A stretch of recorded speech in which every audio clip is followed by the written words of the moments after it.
ان فیصلوں پر پچھتانا نہیں پڑے گا جنہیں تم نے اللہ رب العزت کے حوالے کر دیا۔ تمہاری آہیں، تمہاری سسکیاں کبھی خالی نہیں جائیں گی۔ یہ حالات مشکل ہیں مگر اللہ رب العزت کی مدد ہمیشہ تمہارے ساتھ ہے۔ اللہ انسان کو جج نہیں کرتا، یہ کام انسان کرتا ہے، اپنے ساتھ بھی کرتا ہے اور دوسروں کے ساتھ بھی۔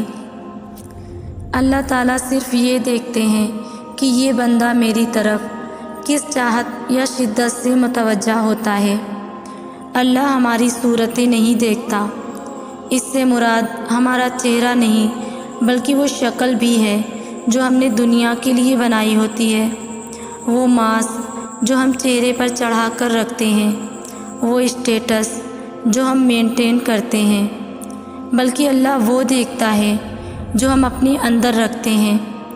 اندر سے ہم ٹوٹے ہیں اور جڑنے کے لیے اس کی طرف متوجہ ہیں، تکلیف میں ہیں اور راحت کے لیے اسے اپنا دوست بنانا چاہتے ہیں۔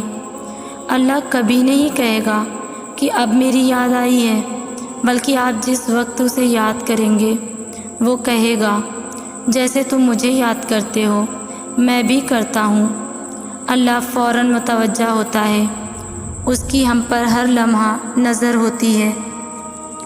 لوگوں کے ہاتھ میں آپ کا نصیب نہیں ہوتا، وہ آپ کے مالک نہیں ہیں، وہ آپ کے رازق نہیں ہیں، انہوں نے آپ کو تخلیق نہیں کیا ہے، سو انہیں اس بات کی اجازت ہی کیوں دی جائے کہ وہ آپ کے اندر مایوسی کا زہر بھر دیں، آپ سے آپ کے خواب چھین لیں، آپ کو آپ کی اپنی ہی نظروں میں بے وقت کر دیں۔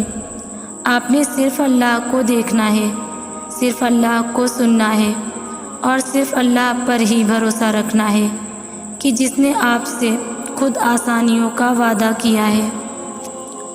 اس رب کے حوالے سب معاملات کر دینے کا مطلب پتہ ہے کیا ہوتا ہے؟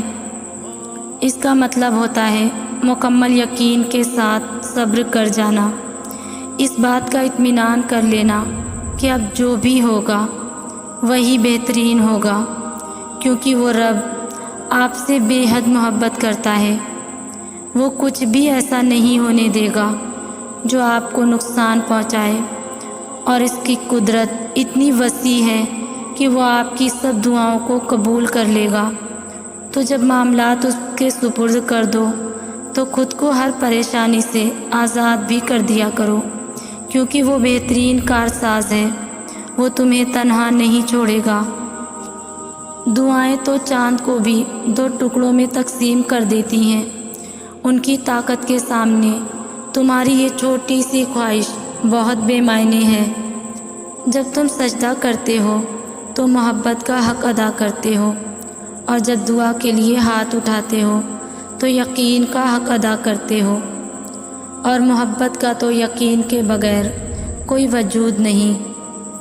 جس نماز میں دعا شامل نہ ہو وہ نماز ہمیشہ ادھوری رہتی ہے، تو پھر نمازیں ادھوری رکھ کر خواہشوں کی مکمل ہونے کی طلب کیسی؟ اللہ تمہیں اتنا صبر دے کہ تمہارا دل ہر حال میں مطمئن رہے، اللہ تمہیں اتنا مضبوط بنائے کہ کوئی بھی تمہیں توڑ نہ سکے، اللہ تمہیں اتنا اپنے قریب لے کر کسی اور کی تمہیں ضرورت نہ پڑے، اللہ تمہیں اپنی اتنی محبت دے کہ کسی اور کی محبت کے لیے نہ ترسو، اللہ تمہیں دنیا کی اتنی سمجھ عطا کر دے کہ تم اس کے ہر فیصلے پر راضی ہو جاؤ، اللہ تمہیں اتنا کچھ نوازے کہ تم کسی کے محتاج نہ رہو، اللہ تمہیں اپنی یاد میں اتنا مشغول کر دے کہ تمہیں کسی اور کی یاد نہ ستائے، اللہ تمہیں اپنا قرب اتنا عطا کرے کہ پھر تمہیں دنیا کی چاہ نہ رہے۔ آمین۔ یا اللہ، مجھے زندگی میں قدم قدم تیری رضا کی تلاش ہے، تیری محبت میں، تیرے قرب میں، اے اللہ مجھے انتہا کی تلاش ہے۔ میں گناہوں میں ہوں ڈوبی ہوئی، میں زمین پر ہوں گری ہوئی، جو مجھے گناہوں سے بری کرے، مجھے اس دعا کی تلاش ہے۔ میں اکثر سوچتی ہوں کتنا اچھا ہے اللہ کو وضاحتیں نہیں دینی پڑتی، کتنا اچھا ہے، وہ بن کہے سن لیتا ہے، وہ بس دل دیکھتا ہے، دل دیکھ لے تو پھر دل بدل دیتا ہے۔ میں سوچتی ہوں کسی ہمدرد کا کندھا میسر آنے سے کتنا بہتر ہے اس امید کا ہونا کہ وہ اللہ ہے، اور پھر جب آپ کا رب آپ کو دنیا کے کروڑوں لوگوں میں اپنے لیے چن لے تو آپ کا فرض بنتا ہے ساری دنیا کو چھوڑ کر اس کی طرف دوڑیں، اس کے ہو جائیں اور اپنے رب کی محبت کا فرض ادا کریں۔ صبر میں شکوہ نہیں ہوتا، صرف خاموشی ہوتی ہے، اور اس خاموشی کا شور صرف اللہ ہی سنتا ہے۔ تالے کبھی چابی کے بغیر نہیں بنتے، اسی طرح اللہ کبھی بھی مسائل حل کے بغیر نہیں دیتا، ان کو کھولنے کے لیے صرف ہمیں صبر کی ضرورت ہے۔